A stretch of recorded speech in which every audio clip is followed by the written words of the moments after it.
कपड़े धोने वाली बहू। शादी के पहले से ही विभा को कपड़े धोने का बड़ा शौक था। कभी नल के नीचे तो कभी तालाब के पास। अरे मेरी नीली वाली लुंगी नहीं दिख रही है। विभा की अम्मा, कहाँ रखी है लुंगी? अरे वो तो विभा ने परसों ही धोकर रखी थी आपकी अलमारी में, देखो वहीं होगी। वो ना मैंने आज धो दी, मुझे लगा कि गंदी हो गई होगी। अरे कैसे गंदी हो गई थी? उसे तो मैंने पहना भी नहीं। हे भगवान, इस लड़की के कपड़े धोने की आदत से परेशान हो गया हूँ मैं। जितना तो घर में राशन नहीं आता, उससे कहीं ज्यादा डिटर्जेंट पाउडर का खर्चा है। इसकी शादी करवा दो, शादी जाए अपने घर में ही करे काम, फिर चाहे घर के कपड़े धोने हो या पूरे गांव के। हाँ ठीक बोल रही हूँ, देखता हूँ मैं कोई लड़का। वो दिन भी आ जाता है जब विभा को देखने लड़के वाले आ जाते हैं। लड़की मुझे अच्छी लगी। होने वाली सास कहती है, बेटी अगर कुछ पूछना है तो पूछ लो।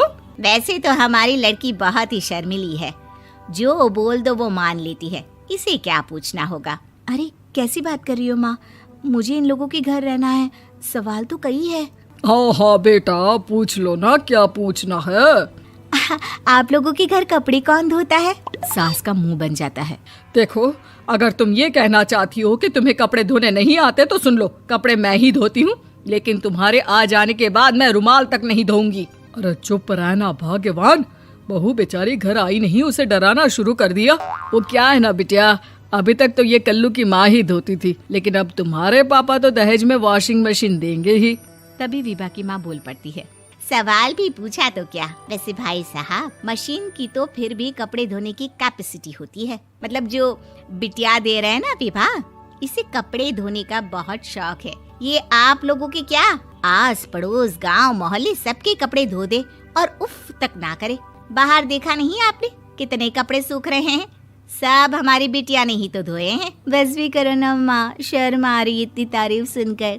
और तो और एक दाग निकाल कर दिखाओ तो मान जाऊं। हाँ अच्छा, माफ करना बेटा, मैंने गलत समझा। हमें तो रिश्ता बहुत पसंद है। और ऐसे जुड़ जाता है रिश्ता कपड़े धोने का शौक रखने वाली विभा का। उसकी शादी हो जाती है कोयला फैक्ट्री में काम करने वाले कल्लू के साथ। शादी के बाद अचानक विभा चिल्लाती हुई सास के पास आती है। सासू माँ, अरे सासू माँ कहाँ है आप?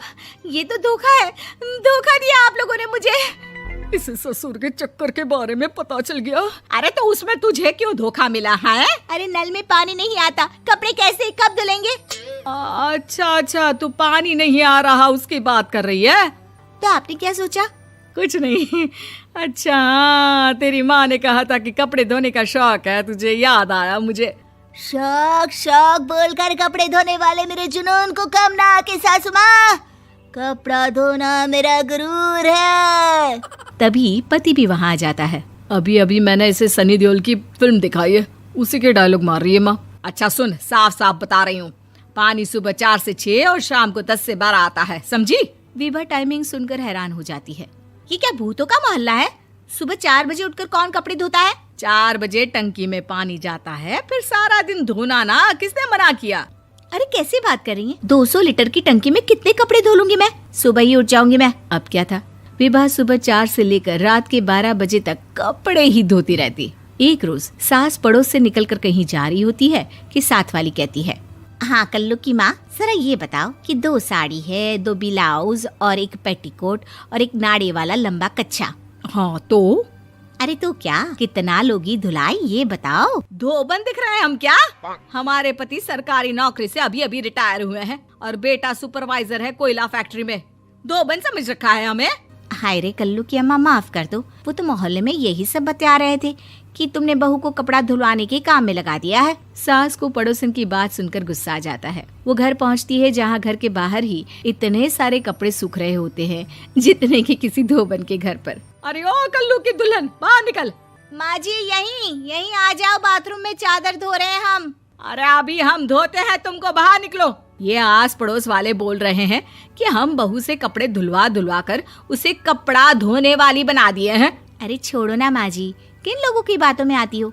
आस पास के लोगों का तो काम ही होता है कि वो किसी तरह सास बहू को लड़ा दे। बहू सारे घर के कपड़े धोती है, ये क्या कम है? बोलिए। सास को भी लग जाता है कि वो बहू का ये सनकीपन नहीं छुड़वा सकती, इससे अच्छा है कि खुद ही चुप हो जाए। एक रोज सास और बहू मंदिर जाते हैं, जहाँ सास की साड़ी वहाँ खड़ी भीख मांगने वाली से मिलती है। माँ जी क्या बात है, आपकी साड़ी उस भिखारन से कितनी मिल रही है ना? हाँ हाँ देखो तो, दोनों की साड़ी मिल रही है। क्या बात है कल्लू की अम्मा, तुम खुद को तो अफसर की बीवी बताती हो और ऐसी सिंपल सी प्लेन साड़ी पहनकर घूमती हो। सिंपल और प्लेन नहीं है ये साड़ी। तो क्या सोने के धागे से फूल बने हैं? कुछ भी सासू माँ, कुछ भी। हाँ बने थे इस साड़ी में सोने के धागे से फूल। मेरे पति लेकर आए थे मद्रास से स्पेशली मेरे लिए 10,000 की।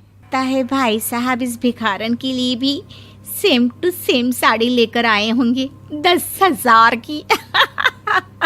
सास उस वक्त तो कुछ नहीं कहती, लेकिन बहू के साथ घर आती है और अलमारी से एल्बम निकाल कर लाती है। ये साड़ी देख रही है, ये वही साड़ी है जिसे मैंने अभी पहना था। इस साड़ी में ये जो चमकदार फूल दिख रहे हैं ना, ये सोने के धागों से काढ़े गए हैं। लेकिन तू लोकल वॉशिंग मशीन ब्रश से घिस घिस कर सारे फूलों को निकाल कर साड़ी प्लेन कर दी। मुझे माफ कर दीजिए सासू माँ। और तो और, जब मैंने तुझे तेरी गलती के लिए कुछ नहीं कहा, लेकिन तूने तो सबके सामने मेरा मजाक ही बना दिया। क्यों? बहू को समझ में आ जाता है कि अब से उसका कपड़े धोना बंद।